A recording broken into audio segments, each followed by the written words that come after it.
Hello everybody, welcome to the United Stand. So some big Manchester United transfer news updates involving Manuel Ugarte from Fabrizio Romano and Plettigol in the last few minutes. Of course, it was Monday when we heard that Man United had walked away from the deal in its current form, but we'd not had any updates from Fabrizio Romano since he was on the United Stand on Monday afternoon and said that Man United was still trying to get their number one midfield target. He's stayed quiet all week and we've now had a very significant update from him and Plettigol saying that Man United are still in negotiations with PSG. Well, this is music to my ears on a Friday afternoon. It means I don't have to have nightmares about Sander Berge, and it means it upsets the hipsters who think he's the answer. The Norwegian Rodri can get in the bin because we might be about to get the Uruguayan Kante. How do you like that? I mean, they're not like either, to be fair, but Ugarte is better than Berge. End of the story. But no, seriously, it's interesting how Fabrizio has stayed quiet all week because he easily could have jumped in on Monday night and said the deal was off, and he's not done that all week.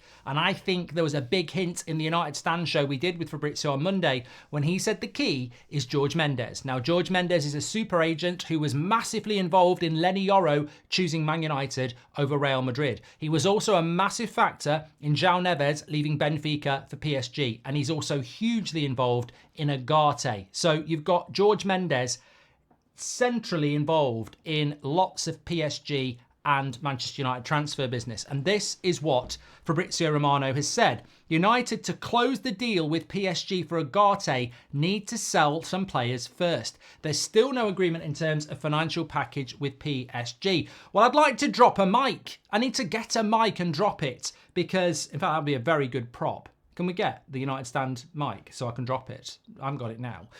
It would be great. It would be a great meme. But I said this, and I've said it to you all week, and a lot of you have agreed. I said, I don't think we've walked away from Ugarte because PSG wants 60 million euros. I think we've walked away from Ugarte because we can't afford 40 million pounds. I don't think we've got the money to do a deal with PSG. I think PSG might have said, we'll do a deal for 42 million, but we want 42 million up front. If you want to pay in installments, we want 50. Because that's what happened with Lenny Yoro. We're paying 52 million because we're doing it in installments. We're paying more on Xerxes because we're doing it in installments. I don't think we've got the money to do a deal with PSG at the moment. And I've been saying that all week. I think when that McTominay to Fulham deal fell through, it jeopardised the Ugarte deal. And I think what we've done this week is just say we've walked away to try and buy ourselves some time to try and figure out ways to raise money. And I think that's where we are with it. And then following up with that, Plettigol has said Ugarte's agent, George Mendes. Oh, is that the word George Mendes, Mark? Is that what you were talking about with Fabrizio on Monday? You've been talking about just a couple of minutes ago. Yes, it is, Jim. Ugarte's agent, George Mendes, wants to make the deal happen with Man United. Can I have another mic drop to drop?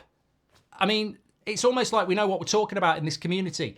George Mendes is the key. We've been talking about it all week. George Mendes is the guy, and he wants this deal to happen. And Plettigol says Man United and PSG are still in negotiations to find an agreement about a permanent deal for Ugarte.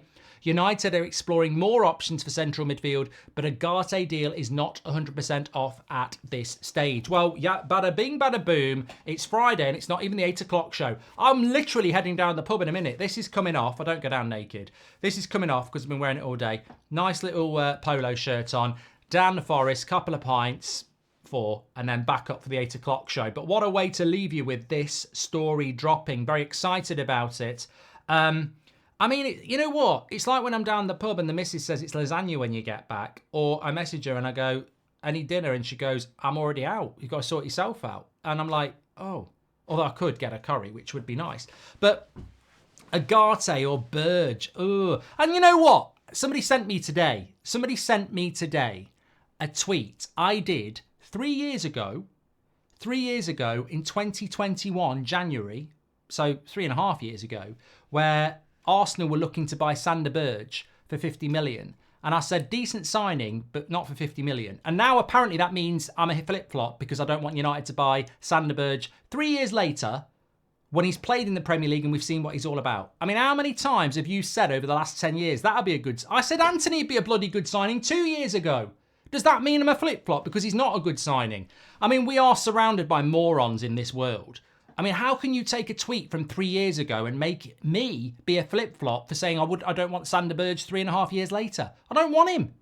3.5 years ago, I think a lot of people thought he might be interesting when he was wherever he was before he was at Sheffield United. I think he actually was in Norway, wasn't he? But I don't want him. Stop pulling up old tweets. 3.5 years old. I don't want Sander Berge. I want Ugarte.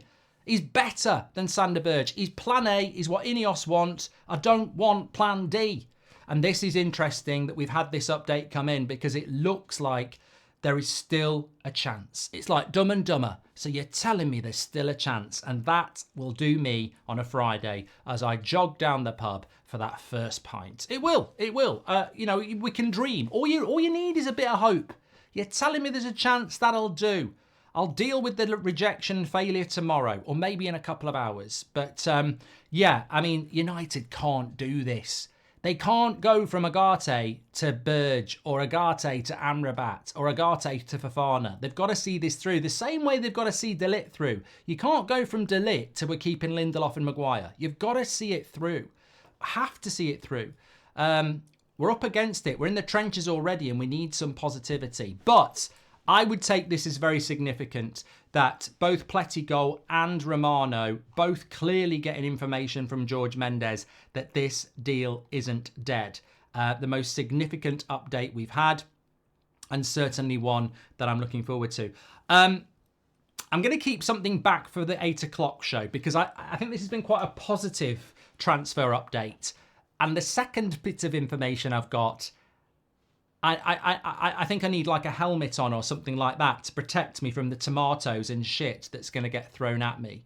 I do not want to talk about that at the moment. However, at 8 o'clock, we've got an amazingly brilliant link up. You know, we've worked with some fantastic brands, Boohooman, Manscaped, and plenty of others. You know, HelloFresh, all of them. We've worked some brilliant ones. This one's really exciting tonight. I'm not saying it's better than those other people. It's just very exciting because it's the first time we've worked with them and it's very football centric. And obviously it's at the start of the season and it's something you can get involved in. So very excited. Tune in at 8 o'clock and we're gonna let you know what that's all about. There is a little bit about Kadioglu coming in. I know a lot of you get a stiffy about this. Manchester United apparently are looking at Kadioglu. This is coming in from a Turkish journalist who has 1.4 million followers. And he says that Manchester United met with Kadioglu's representatives and asked about the contract terms he would demand from them in case of an agreement with Fenerbahce.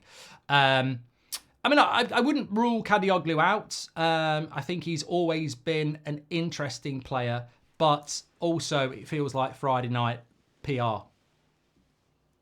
It does feel a bit like Friday night PR because we ain't got no money. And you know, where I think there is a lack of responsibility. Look, the world we operate in now, I'm sure you read other websites, I'm sure you follow other accounts. I ain't going to get angry with you about it. Why should I? It's the world we live in. But what you don't get is responsibility. They just want a few retweets. They just want a few clicks. They just want a bit of notoriety. Oh, Man United looking at Kadioglu. Can you explain where we're getting the money from for that then? No, it's not my job to do that. I just want the retweets. No, well, how are we getting Kadioglu when they want 20 million? Where's the 20 million coming from for a left back when we're not selling a left back?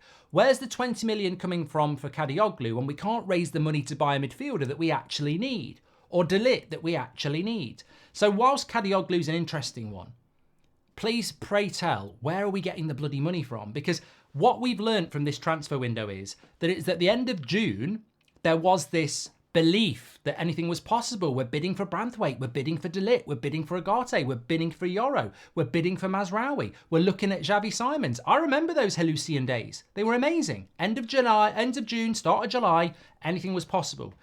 Start of August, I think there's a reality. We can't afford these players because we haven't got them. The only ones we've got are Yoro and Xerxes. 3 of them are just waiting in line for United to find some money. And you want to add another one in there because it sounds good.